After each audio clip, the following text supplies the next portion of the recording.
उस बिल को उस एक्ट को अनकॉन्स्टिट्यूशनल मानते हैं और ये आर्टिकल 25, आर्टिकल 26, 14 और 15 और 29 का ग्रेव वायलेशन है। ये हम पहले से ही बोल के आए और आज फिर आपके सामने रिपीट कर रहा हूँ।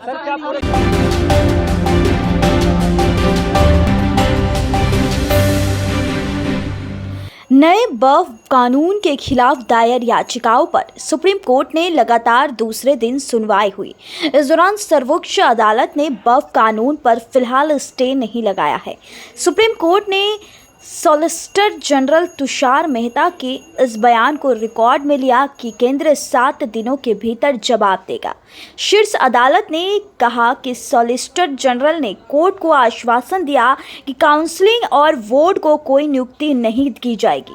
सुप्रीम कोर्ट ने कहा कि सॉलिसिटर जनरल ने आश्वासन दिया कि अगली सुनवाई की तारीख तक वक्फ जिनमें पहले से पंजीकृत या अधिसूचना के माध्यम से घोषित वक्फ शामिल है, उनको न तो डीनोटिफाई किया जाएगा और न ही कलेक्टर को बदला जाएगा। सुप्रीम कोर्ट ने कहा कि केंद्र को 7 दिनों के भीतर जवाब दाखिल करना चाहिए। वक्फ संशोधन अधिनियम पर सुप्रीम कोर्ट की सुनवाई पर एडवोकेट वरुण कुमार सिन्हा ने कहा कि सुप्रीम कोर्ट ने वक्फ कानून पर रोक नहीं लगाई है। भारत के सॉलिसिटर जनरल ने कहा कि नए संशोधन अधिनियम के तहत परिषद या बोर्ड में कोई नियुक्ति नहीं की जाएगी। सुप्रीम कोर्ट ने आदेश में लिखा कि सरकार अगली तारीख तक उन संपत्तियों को डीनोटिफाई नहीं करेगी जो रजिस्टर्ड और गजटेड है। हालांकि सरकार अन्य संपत्ति पर कार्रवाई करने के लिए स्वतंत्र है।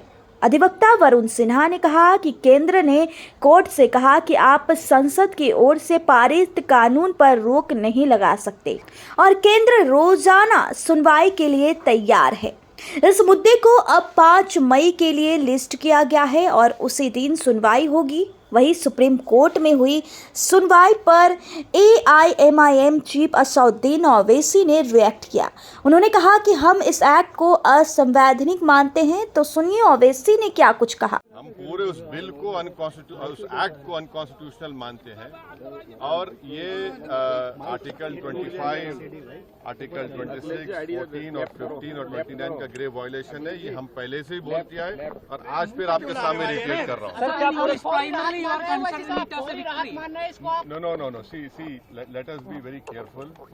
The Honorable Supreme Court, as rightly pointed out by my counsel, Mr. Nizam Pasha, the Supreme Court has said that the Central Waqf Council and the State Waqf Boards will not be constituted. Waqf by user cannot be deleted.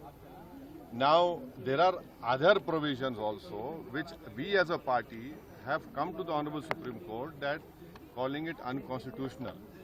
Now, whenever it will be heard, our counsel, Mr. Nizam Pasha, on behalf of me, will be arguing it.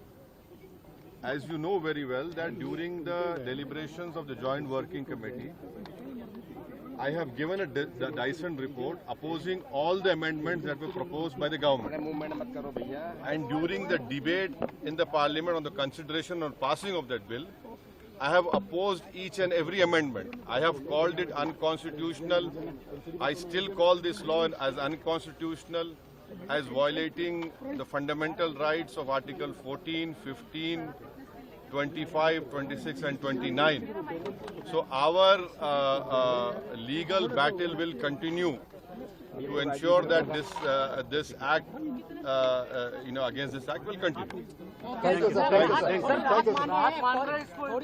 देखिए सवाल देखिए, आपको पूरे उस कानून को समझने की जरूरत है। अब 5 साल का मुसलमान प्रैक्टिसिंग रहेगा,